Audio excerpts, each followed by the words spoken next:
too slow, if you have an issue with sound. I know this sounds a bit crazy, but it actually works very often. Just go ahead and log out and then log right back in again. That often does the trick. But otherwise, we will, of course, be paying attention to the chat box if you should have issues. And then my colleague, Shravi Baido, he will try to offer some advice if he can. I do have another suggestion for you, which is if you would like to get great marketing tips every day about different aspects of marketing and areas of marketing that is relevant right now, why don't you go ahead and follow Markedu on LinkedIn? When you do, you get these great marketing tips every single day, all days of the year, but you also get exclusive invitations to various events. That of course also relates to marketing. So you can just go ahead and click the link right now in the chat box and just press that button that says follow when you get there.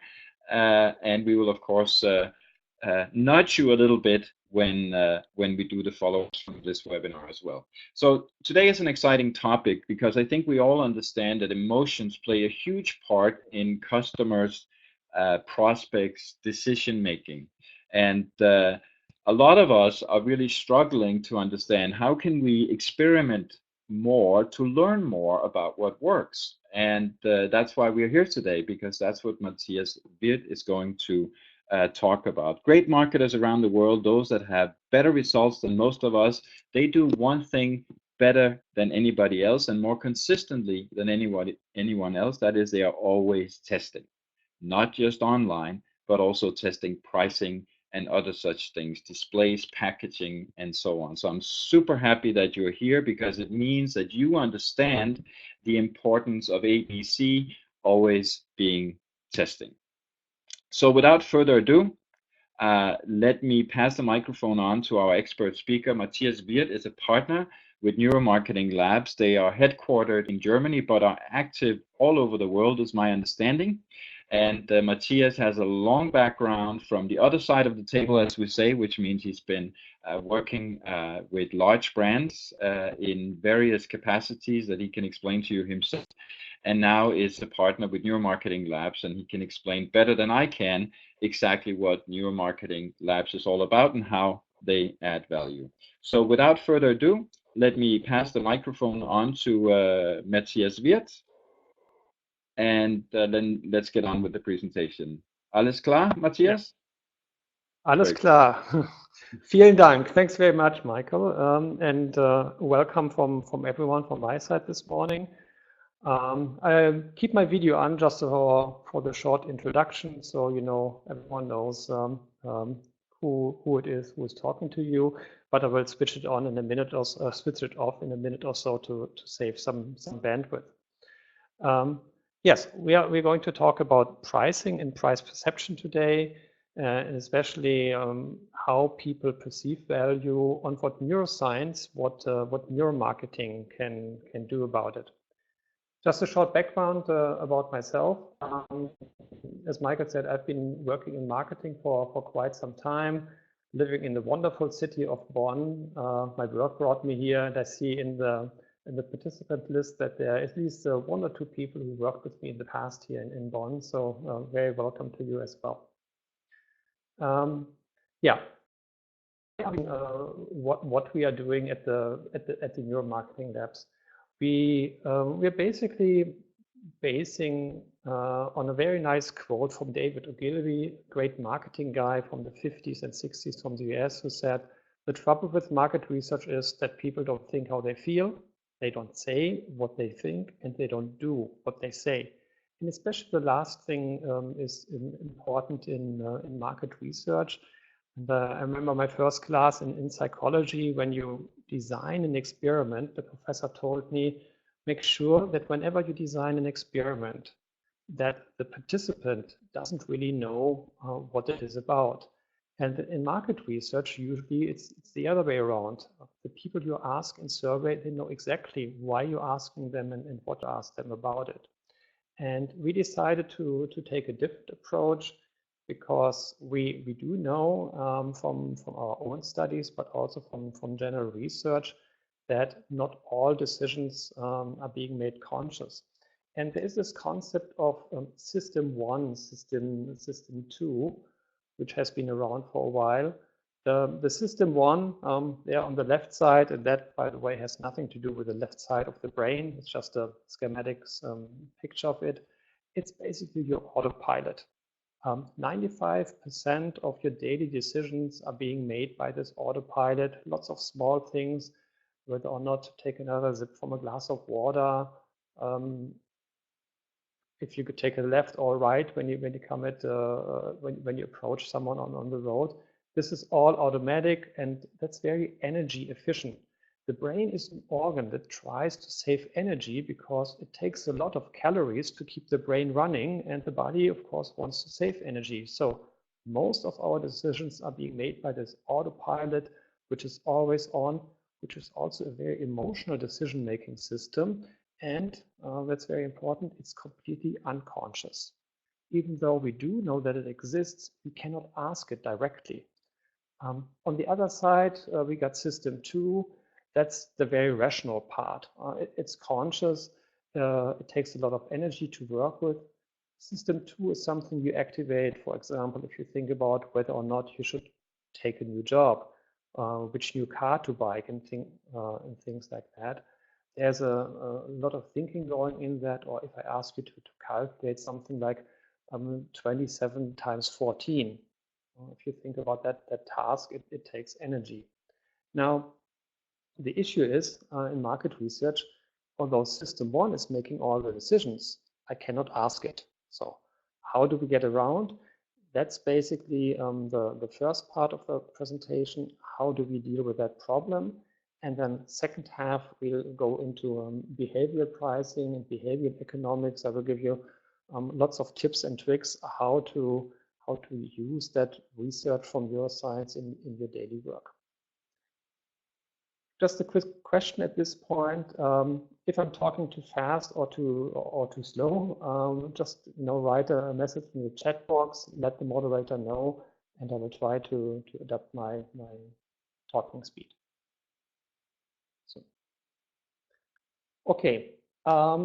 I once learned a very important element to have in the presentation is, aside from a quote, which I already covered, is you need to have a nice picture of an iceberg.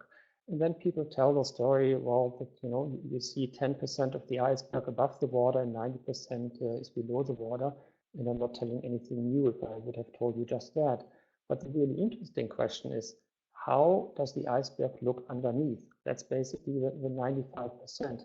What does it look like from beneath? To do that, you need, in the real world, you need specialized scuba diving equipment. We use a little bit different equipment. And we do that to find out what customers really think. We dive below the surface and then advise and talk about things like value-based pricing, anchor price effects, feel-good price, decoys, behavioral economics, and most of them I will cover throughout the presentation. What can you expect today? Just a quick run through first, how do we see these 95%? Then second part is we'll actually conduct an experiment, a short experiment right here in the webinar, which is the first time for me to do it in a webinar. So I'm very curious on how that will work. Talk then a little bit about how we get brain insights from being at home.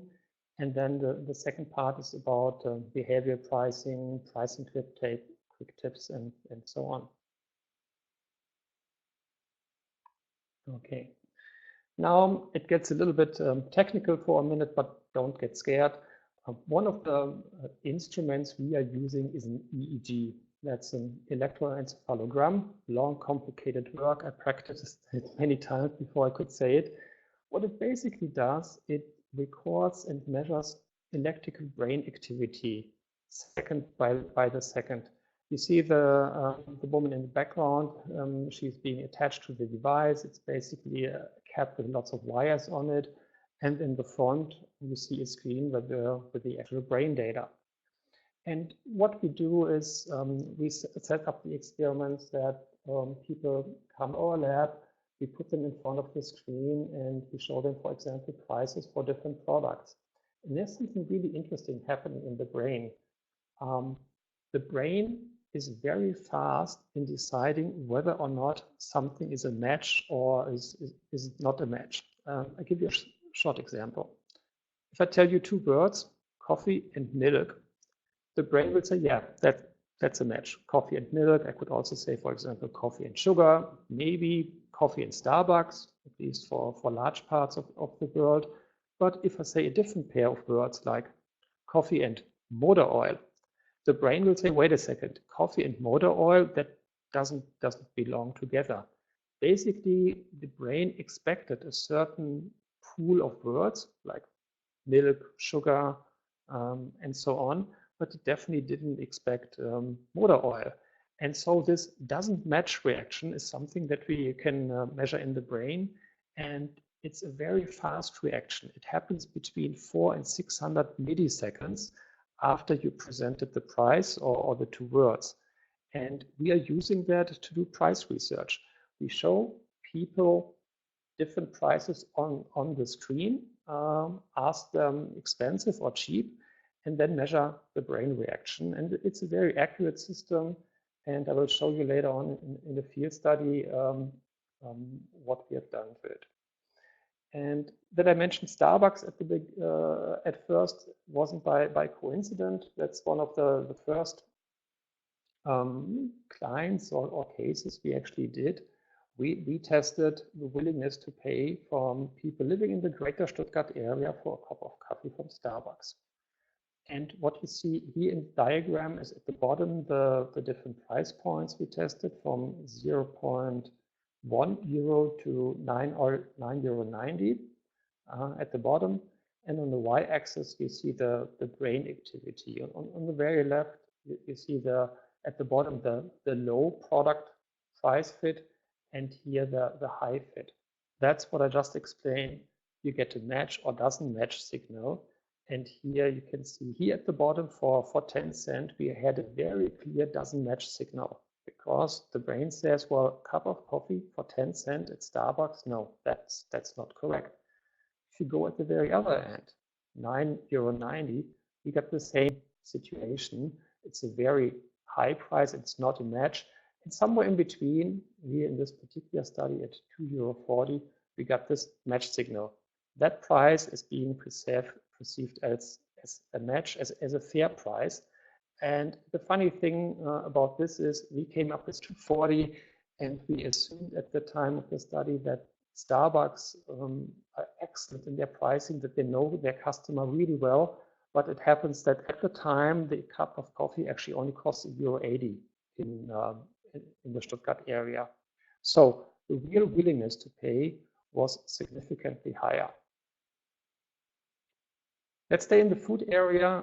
Next example, a first field study we did was in Turkey. A study we did together with PepsiCo and their chips brand, Lay's chips. The question was, what happens if you increase the price for one bag by 0.25 Turkish lira? Of course, the demand and sales in terms of numbers will go down, but by how much? And we did two things. We did the neuropricing study with the EEG, which I just described, and we used a traditional questionnaire method. For those who are into pricing, Garbock Ranger is the name, but it's basically a questionnaire-based method to find out what the willingness to pay is. After that, we had a 3-month trial. And the prediction for these trials were from neuropricing, the EEG method, that sales will go down by 9%. And the questionnaire had quite different results. It said 30%.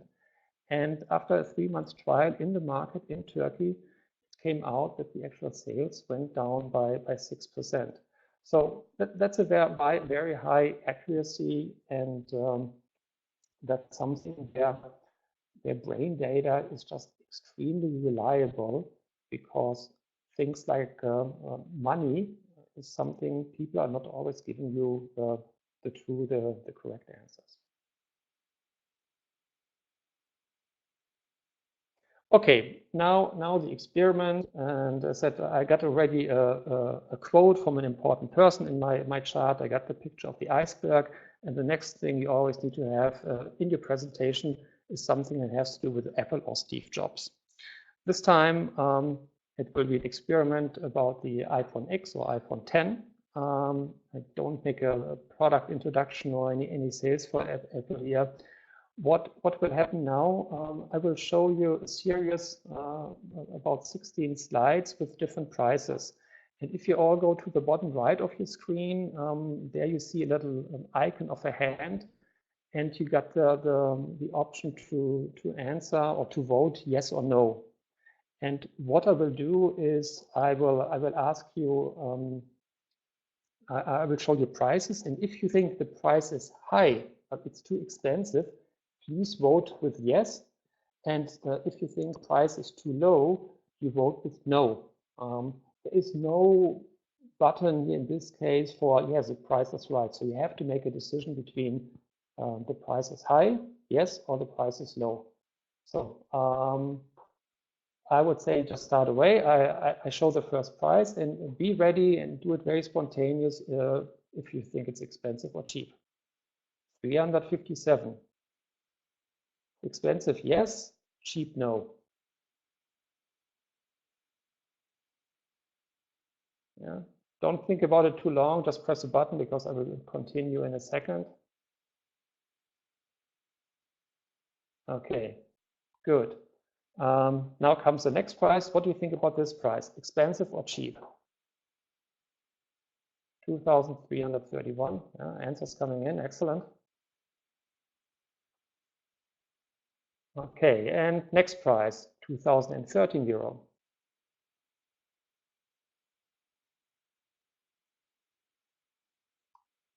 $994.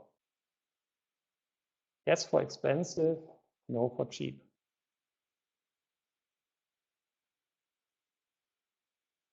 And one more, 1,643.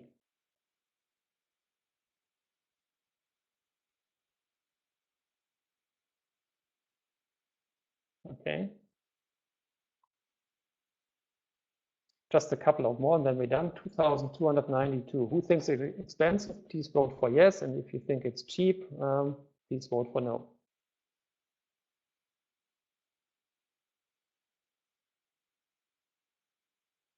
Okay, next one, 2,318.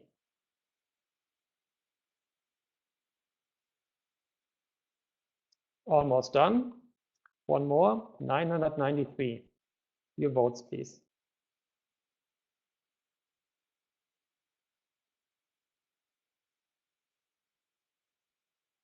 Okay.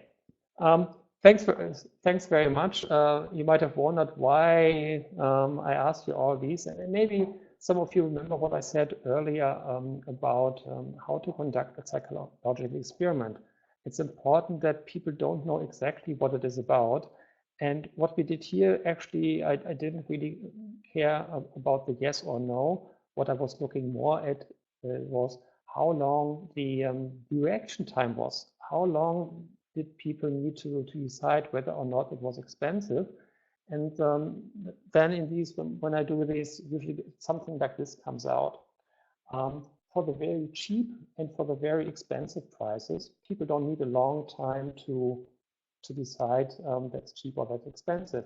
At some point in the middle, very close to what we call your feel-good price, people start to hesitate since I haven't given you the option of saying yes, that price is a match. And that reaction time is something that can also be used for pricing. We show people a product on a screen, can be a laptop, can be a mobile device, and ask them to decide whether they think it's expensive or cheap. But we actually look at the reaction time. And the advantage of that is that kind of pricing study can be conducted from home. You don't need to have people to come in a lab.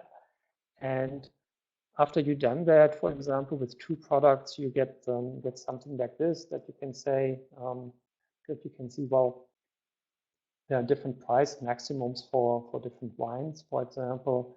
And a case study we did was with a frozen food company, a home delivery company in Germany, where we analyzed a big portion of the portfolio. And we basically wanted to find out which were segments where we should raise the price, which were segments where we should lower the price, and where we should leave the price alone. Because what many people don't realize, the price is a very good and actually cheap method to increase your profits.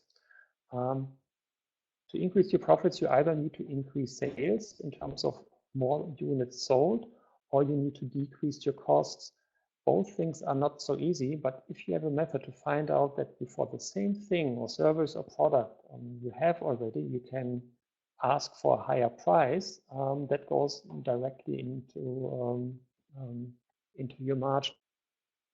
And last chart about that neuropricing, you can even go on and simulate point of sales situation on the screen. You can have brand comparison to see how much the brand actually has an impact on value. You can identify value drivers. For example, fitness studio chain we work with in Denmark, they had different packages like small, medium, and large, and wanted to know which element in these packages, like a personal diet plan, personal trainer, and things like that, actually really drove value for their members. Okay. Now we are basically done with a large part of theory. Maybe takeaways to summarize a little bit up to now is, for one, think about pricing. If you use these methods we showing today or other methods, please think about pricing. It has a lot of impact at your bottom line, and just going with a cost plus might be an easy way to do, because there's not lots of thinking going in there. But there are many ways how you can improve your pricing. So go ahead and do that. And what we recommend is, when it comes to pricing, be careful with explicit answers.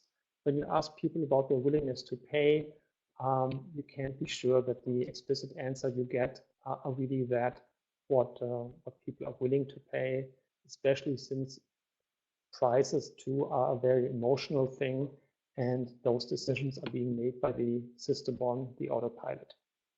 Okay, Matthias, can I just interrupt you briefly? Sure. So we have one question which I think is pertinent to what you've just spoken about, and it is Sonia Gonsalves. Sorry, Sonia, if I don't pronounce your surname correctly. And she asks, if I'm understanding correctly, the time of reaction is key to validate the price perception of being correct or not.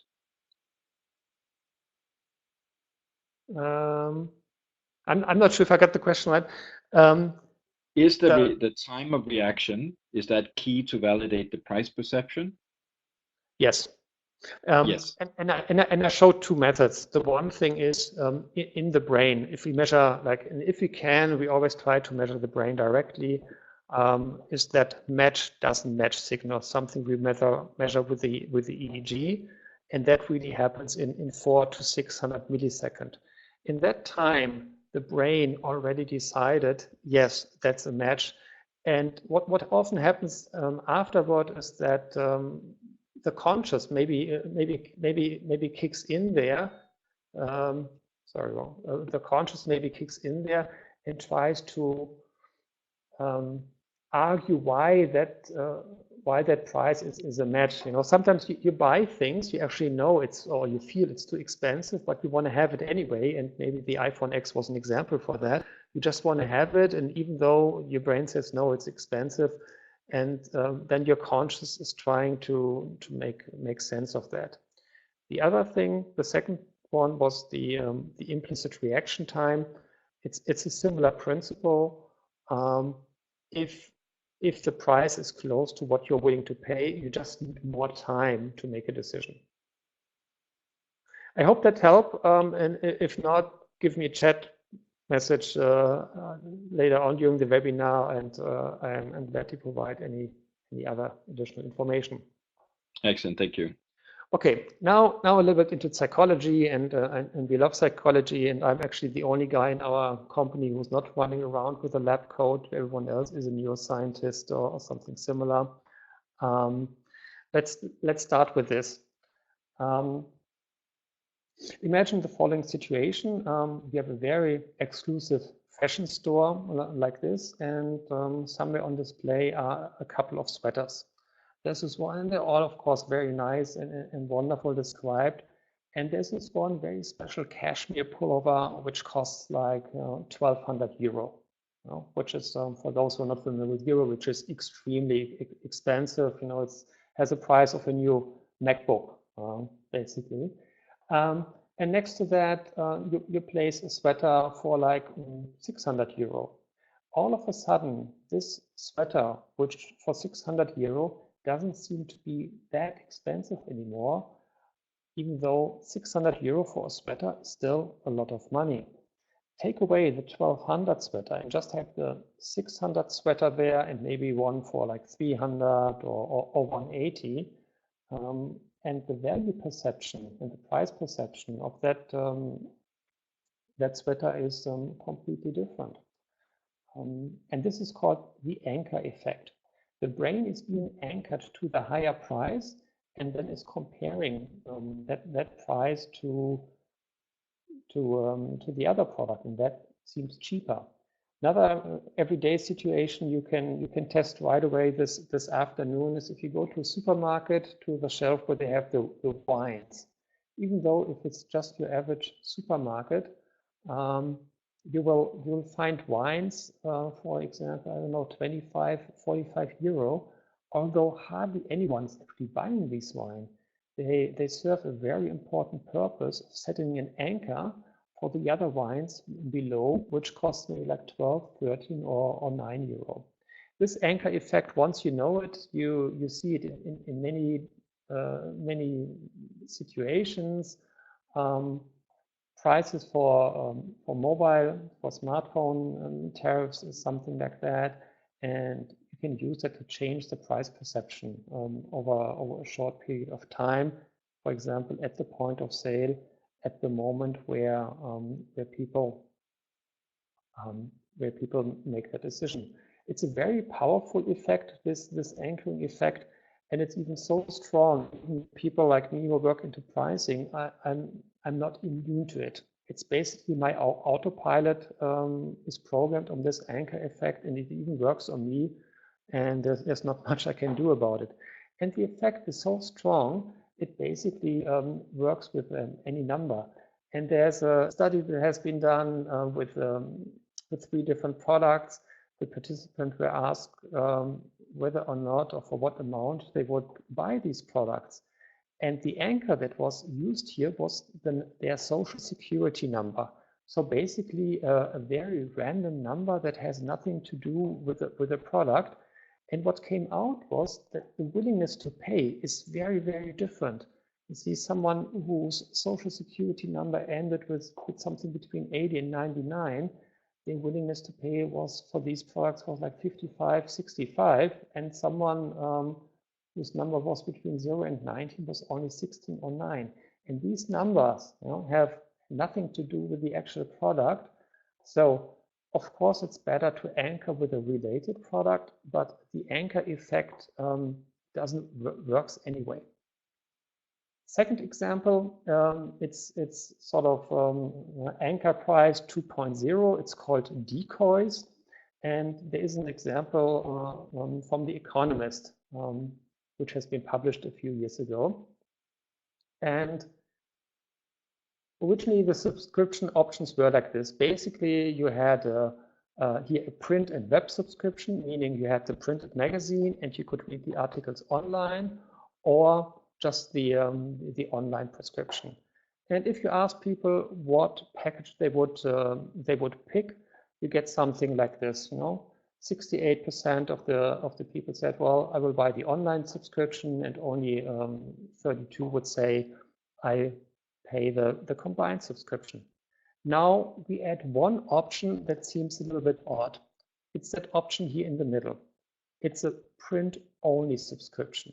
To remember, here on the left, this was a print and web combined subscription, and now you add a just print subscription. And look at the prices. The price for the print subscription and for the combined subscription is identical.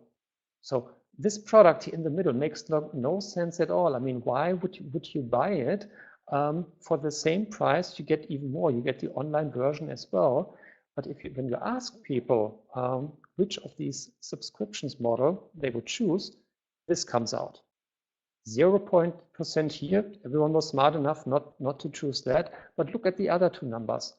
All of a sudden, 84% of the people choose the higher value subscription with the print and web combined. And before that, it was just a third. And you see these numbers. This decoy effect is just like the anchor effect. It works. It's very strong. It works automatic. If you look at that in sales figure, how your revenue would go up, and if you change these percentages, you go from like 8,000 up to 11,500 euro just by adding this one element. You haven't changed your product really. There was no need to produce anything extra. It was just that. Next psychological effect, it's called nudging. And nudging, who's not familiar with the English term, basically means a small gentle push, as you see here with the two animals. The person who developed this concept is Richard Taylor. He did win the Nobel Prize last year for that concept. And basically nudging is new anchoring because you got way more options. You can really influence people's behavior. Here's an example I personally love from the WWF. Just by having this, it's not a picture, but you see on the paper dispenser how every sheet of paper you pull out leads to a decrease in rainforest in South America. If you do things like that, the use of paper towels will go down significantly. Or healthy food. Case study from school canteens in the US, how you get students to using or eating more healthy food and not so much from the unhealthy sweet stuff. You just have to place the healthy items at the beginning of the line and make healthy vegetable and food offerings the default side dish. You're not forcing anyone to do anything. I mean, they just have to wait till the end of the line and then they can grab the sweet stuff or the unhealthy stuff. By just doing that, all of a sudden, the use of healthy items goes up by 20%. Yeah. Wonderful methods if you also for public health policy, how to use that to have an impact on people's behavior. Now, back to pricing. We have here something called the power of free. An example from the Netherlands. There was a movie theater chain that said everyone who gets a tattoo, the logo from the movie theater chain, will get free access to movie theaters for a whole year. And there were actually 25 people who did that. I mean, the economical value of a tattoo is somewhat of a one-year subscription is basically limited. Nevertheless, people did that just to get that free thing. Another example, Hershey's. Students were offered two choices. Either buy a Hershey's chocolate for 1 cent or very exclusive Lindor chocolate for 15 cents. Both of those were highly discounted. Like the Lindor was probably over €1 and even the Hershey was probably something like 50 cents. So both were really good deals. And here you see the percentage of where and how people choose that. The next day, we made a small change. We reduced the price by just 1 cent. Basically, economical deal hasn't changed. You know, it's big discounts on either one, but look what happens. All of a sudden, everyone switches to the Hershey just because they want to save that 1 cent, even though the economical deal for the Lindor chocolate was much better. Let's stay in the US. Up to a few years ago in New York City, taxi drivers were usually paid by cash. That was the modus operandi. And then the taxi commission of New York said, well, we want to switch to an electronic system, something you find today in every single taxi in New York. This is at the back seat. And the most important thing is this little portion here, 30%, 25 or 20% tip. I gave people an artificial dilemma. They had to choose between these tips. And even though they could input the tip manually, it came out that at the beginning, here was an average of 10% tip. And here the tipping went up to 21%. So you see, just by adding this little small thing, you will see how people will change their behavior or change their choices. Just a couple of more. Neuroscientists love talking about wine, apparently. I've got many examples in my presentation. This is a study that has been done in Paris. People were in an fMRI, different sort of brain scanners where we can measure emotions very directly. And I'm going to show you this to show you how the price also has an impact on the value perception, because up to now, we talked about the other way around. So what happened? People were in the MRI and were offered to drink different wines. There was a little tube here going directly into their mouth. And they had your average day wine for like €7. They had a wine for 14, and they had a very expensive wine for €25 and more. And they were asked to rate the wine while they were in the scanner. Does it taste good or not so good? And the other thing was that the direct brain reaction was measured. Now, the explicit answers were as expected. The people liked the more expensive wine better. But the interesting thing was the brain too, the pleasure center of the brain said the expensive wine tastes better. And as I said at the beginning, never tell people what the experiment is really about. In this particular case, there were no different wines. It was always the same substance, and just by increasing the price, I was able to have a better product perception, even though the product hasn't changed. Okay, we're getting close to the end, and we'll leave some time for questions. I think we got 15 minutes in total left. I just need 2 or 3 more minutes, and then we can go to the question section. Just some quick tips in terms of pricing. Here comes the first one. Reduce the left digit by 1.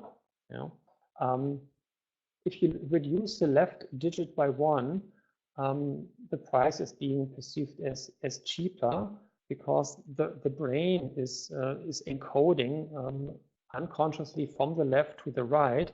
And how do those numbers look like? In this case, conversion rates. If you go from €1 to 99 cents, conversion goes up from 1.88 to 306, or over here, when you go from €4 to 3.99, always for the same product, you see a significant increase in the conversion rate. That's one reason why you quite often see these kind of prices. Effects can also be the size of the price, not the number, the mathematical number, but the way you print it. People perceive larger printed prices as higher than lower printed prices. So just by printing the price smaller, the perception of the price is actually smaller. Same principle works if you remove the comma. That has been shown in different researches. Just by removing the comma or the decimal point, you get a lower price perception, because basically you make the price smaller. It looks visually smaller, and people perceive it as smaller then. One last one, offer payment in installments. You see here either 8 payments of 99 or 1 payment of 7.99, which is almost identical. Again, the perception, the product expensive or cheap, is here in the left scenario way, way lower. I got a couple of more quick tips in the presentation, and you will receive that if you fill out the survey. Just one last thing. I told you many tips and tricks and what you can do to influence people's behavior, but the whole thing is not about tricking people, but basically find out prices that are fair, and be fair in pricing, be fair to your customers. They will reward it. And I will end with an example on how not to do it. Coca-Cola had the idea that it might actually be a good idea that when the outside temperature is higher, people get more thirsty, demand for Coke increases, so it would be fair to increase the price then. Usual basic economics. And what they did was they introduced a temperature sensor in their vending machines, and the moment the temperature went up outside, the price on that vending machine for the Coke went up, and vice versa. They really thought that was a good idea. It didn't take too long that consumers caught up on this, and they got really, today we would say, a shitstorm in the media. People complained about it. There were big articles in the New York Times. People just perceived it as being unfair, and they pulled back, they apologized, and I don't think they will ever do that kind of thing again in the future. So I hope you could take away some interesting things. We got now about 10 minutes for questions, and I'm looking forward to that part. Thank you. Excellent, Matthias. Wow, that was really, really great, and I think a super reminder of how important this is.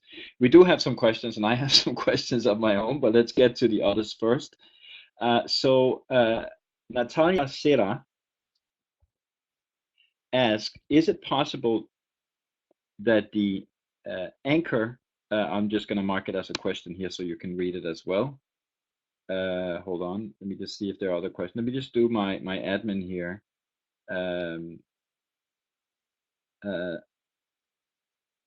Just a second. Chat box is really moving too fast for me. So, okay.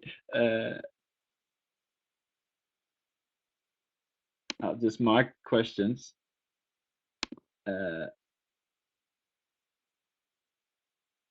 Okay, let me just show them.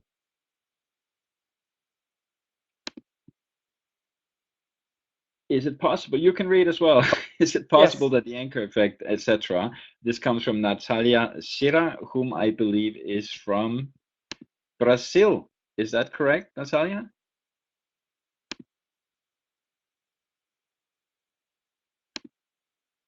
Anyhow, please, can you answer the question, Matthias? Yes, it's exactly true, and you have to consider that during study design, the anchor effect is always there. It works in both directions.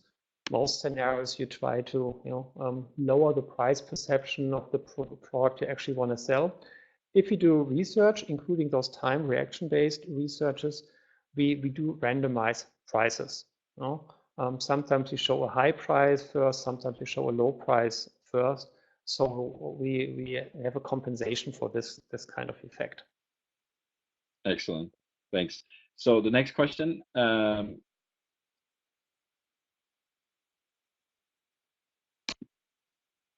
This is from, I believe the first name is Christelle, who is from Landis und Gyr in Switzerland. Do you have clients in the B2B area too?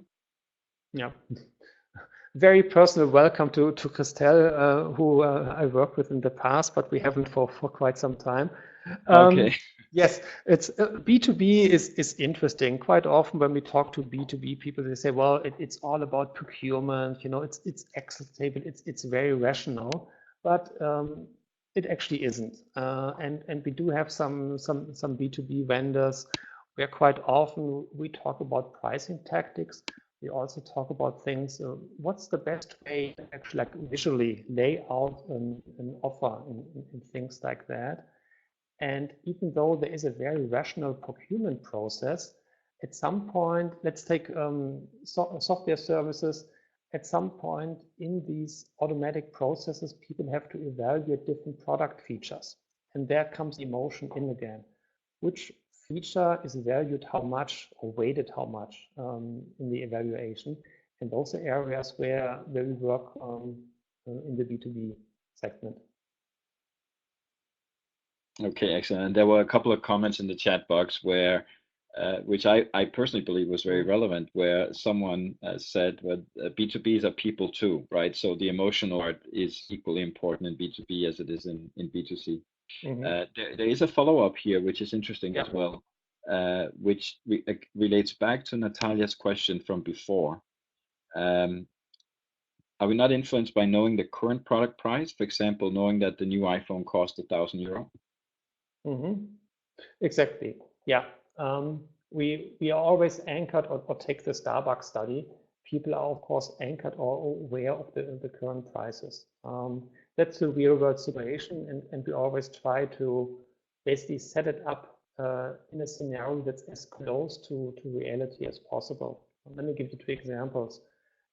When we invited the people for the Starbucks study, we invited people who actually are coffee drinkers, very important, but also people who regularly go to Starbucks, so they know what the product is, since the product is not just a cup of coffee, it's the whole experience. And if someone hasn't made that experience, it's hard to actually ask them something about their prices. Second example from the pharma industry, that was for an OTC medication, an over-the-counter medication, which was new in the market, which was basically something for, let's say, a headache or an antihistamine for like hay fever. We invited people who have that disease or that problem, who could relate to the problem, and then we just described the product and the new benefits from this new medication, and then tested their willingness to pay.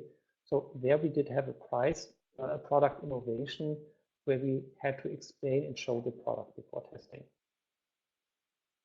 Excellent. I hope that answers the question. So we do have more questions from Romy Boer, Antoine, and Greg Ashton. But before that, we have another question which actually comes from the moderator, and it's from myself.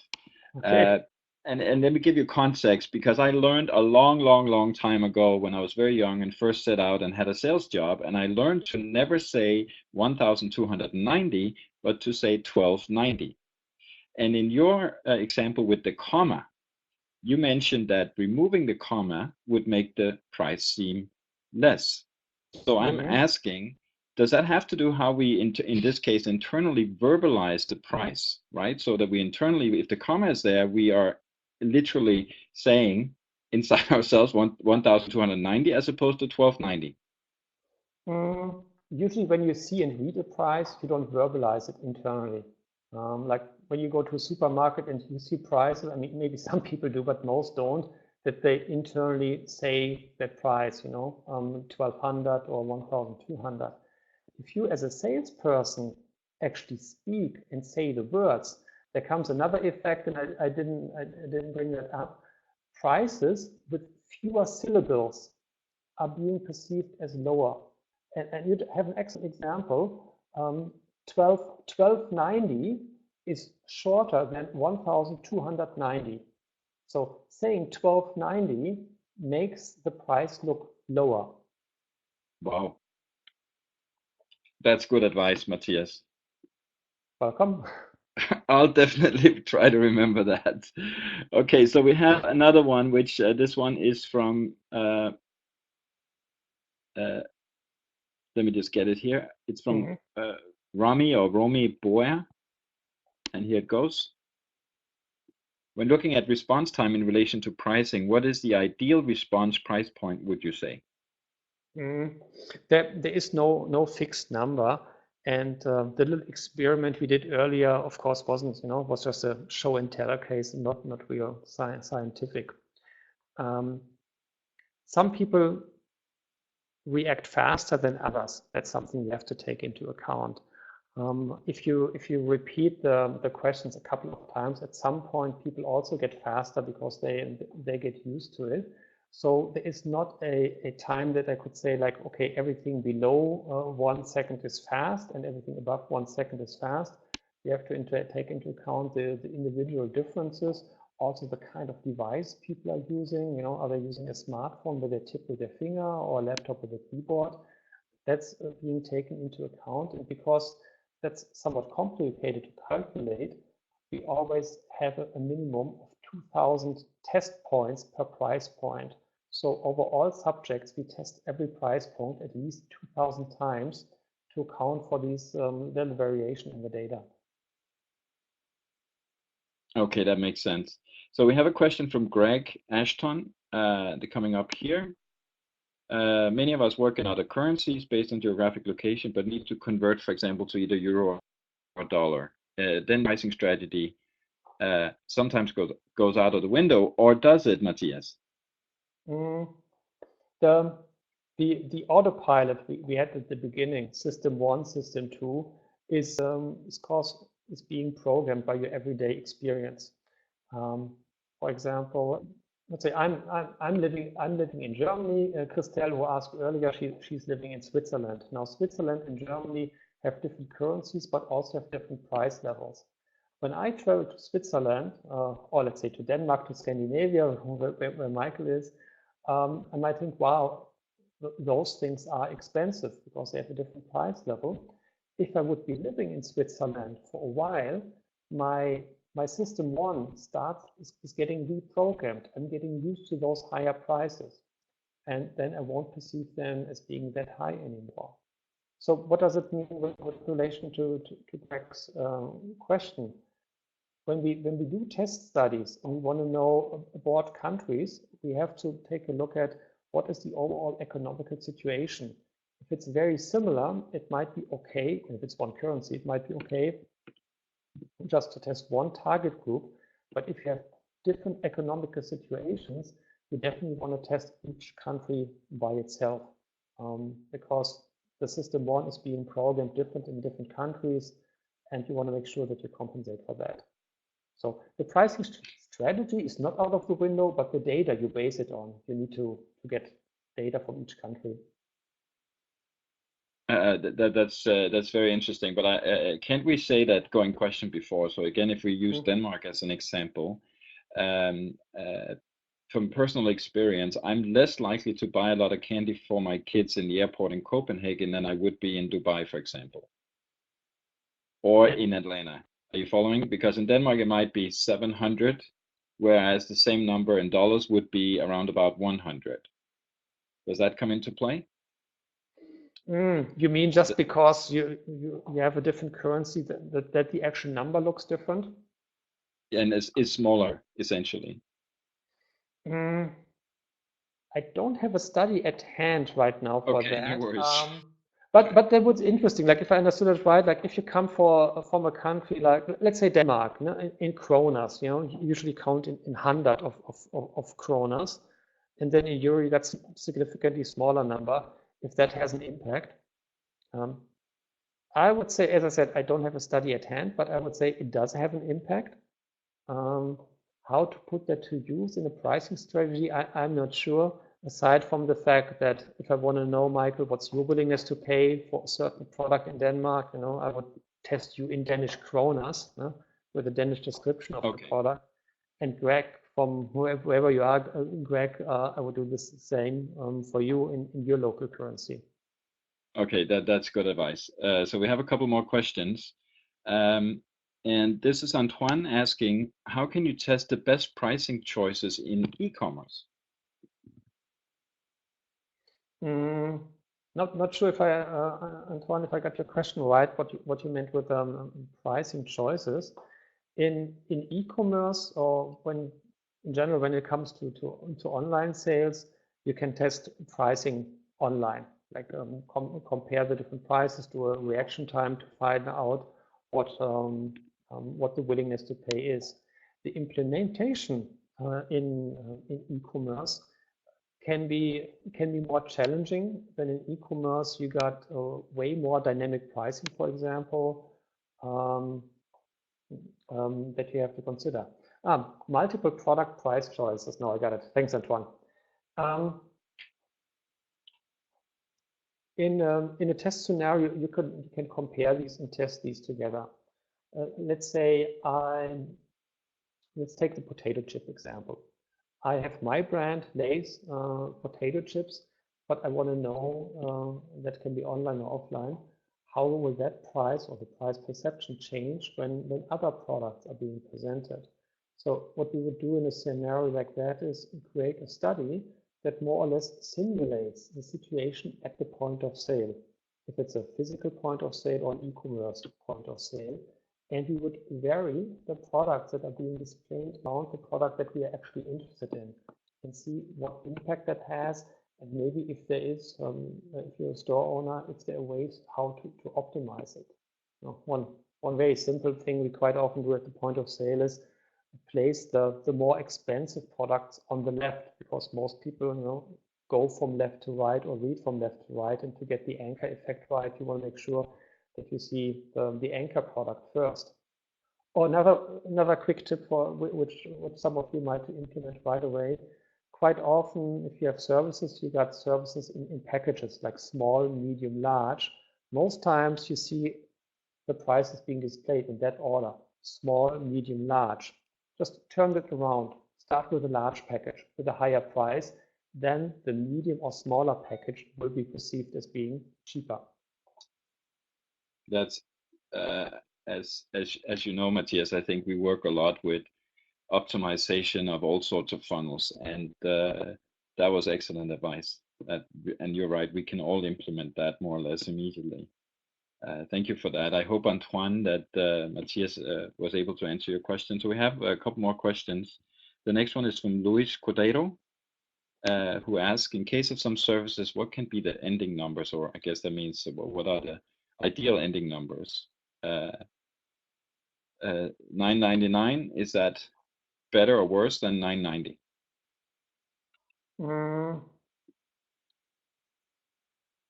Between those two numbers, Luis, you just showed you, I don't think there's a huge thing. Well, there will be a small effect if you just spell out or say the number.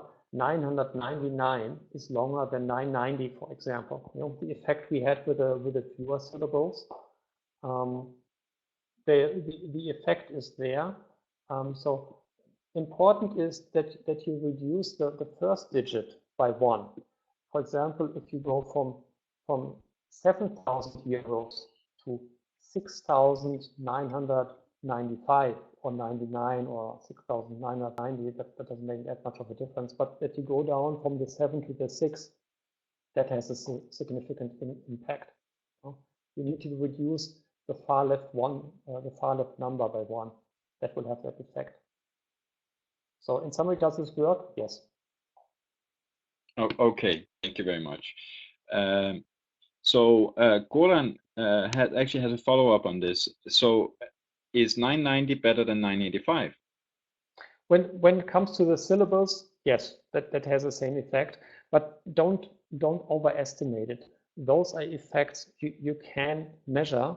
It won't change the value perception completely. And those are pricing tactics, which means here we talk about fine-tuning. Effects like the anchor effect, they're way stronger. So yes, do that in fine-tuning, and you can use that right away, but don't overestimate that it will completely change the value perception. No, that's also good advice. But speaking of that, so if anyone has any more questions, please put them into the chat box now so that we can have an opportunity to get Matthias to answer them. But I have a question of my own. So let's say that you're a business, whether it's B2B, B2C, or something in between or outside, if you will, and you haven't really before tried to do any type of price or pricing testing. Now we all understand that one easy choice would be to just go ahead and contact you, Matthias, and then you will help. And I'm sure you can do that very, very, very well. But let's say one wasn't ready for that. What could one do on one's how do you say, by oneself. Mm-hmm. How would one start? What would, based on your experience, what would be your advice?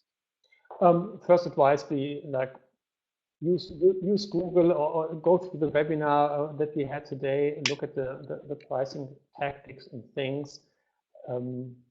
Things like the anchor effect are very well documented and usually pretty easy to implement. Start with using those things. The other more commercial things, of course, you can do very basic. Start thinking about the margin of your products. You know, which products have high margin, which products have low margin. Those products with low margin, you know, do you think you could do a price increase? Take a look at your competition. So there's lots of stuff at the desk you can do, and there's an abundance of resources if you start going into pricing or think a little bit more about pricing that you will find on the web, on our page or at other points where you can learn about pricing. And another question, so that's understood. So if one wants to be sure that this is actually with some level of statistical confidence, and let me give you an example from retail. My wife happened to work with a group called Paul Smith, which is kind of luxury fashion. So going back to your sweater example, how many eyeballs would she need to have on those two sweaters, the very expensive one and the other expensive one, before she can say that she's done a proper test? Not sure if I got your question right, Michael, with the eyeballs. Well, like the eyeballs is let's say visitors who actually view the two products on display. One that you said was a 3,000 euro sweater, and next to it is a 600 euro sweater. So to do that test, how many people would need to actually see the products before she could conclude if that's a better way to do it than a different option? Well, in that particular scenario, I would say I wouldn't so much look at how many people took a look at the sweater, but I would say it should be on display in the store for a sufficient amount of time, let's say maybe 2 weeks. So you got 2 Saturdays in there, to every day, normal weekdays, to see how people behave, and then take a look at the sales figure. I mean, to really measure at the point of sale how many people looked at the anchor item and then looked at the other one or actually bought the anchor item. It's very hard to really measure at the point of sale. So or if you have the chance, do an A/B test. If they have more than one outlet, have one store with that anchor product and the other one without. And especially when it comes to fashion, Adidas, you know, they have the option of doing very nice anchor prices. They have these collector sneakers, basically running shoes that haven't been produced in a large number of items. And those shoes are sometimes being priced by collectors for like 10, 20 or 30,000 euro. Put one of those shoes in the display, you know, put nice spotlight on it, and you have an excellent anchor effect, and you can do that in most stores. Excellent. I just want to show a good comment here from Romy before we wrap up, which I'm not sure, it's not coming up on the screen here for some reason. It was. No, there it was. Because Rami says sample size depends on research design because it depends on statistical tests you want to do. When you know your design and statistical analysis you want to do, you can just Google what the minimum sample requirement is. Once again, Google is the savior, it seems. But thanks a lot, Rami. Yeah, and good sample size is you have to look at the variance of the answers. It makes a difference. Do we ask a yes or no question, or is it an open question? That's something that, I mean, whenever you do market research and you work with any market researcher, that's a standard. They should know how to calculate a sample size. Yeah, exactly. But thanks a lot, Rami. And Matthias, any last words, so to speak? No, I mean, those were great questions. I really appreciated that. If there are questions that have left unanswered, you will find me on LinkedIn, Xing. Just get in touch with me, or via you, Michael. You give the feedback option. And yeah, if you have any other questions, please let me know, and I'm glad to answer them. Thank you very, very much, Matthias Wirth. It's been terrific. I'm sure my colleague Schwau, who's been with us here today, also find that you gave us a lot of really relevant tips. Thanks a lot to everyone who attended here today. We really appreciate your time and hope that you were able to take away something that you can use, hopefully, soon in your business so that you can improve the pricing to enable you to make better results. You have Matthias Wirth's contact details here, but here's what's going to happen.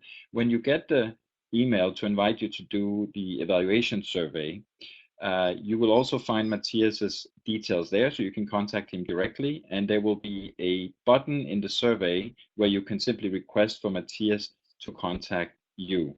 So that's it for today. I hope we'll see you again at another event, and wishing you all a great day today and all the other days. Thank you very much. Also from my side, thank you. Bye.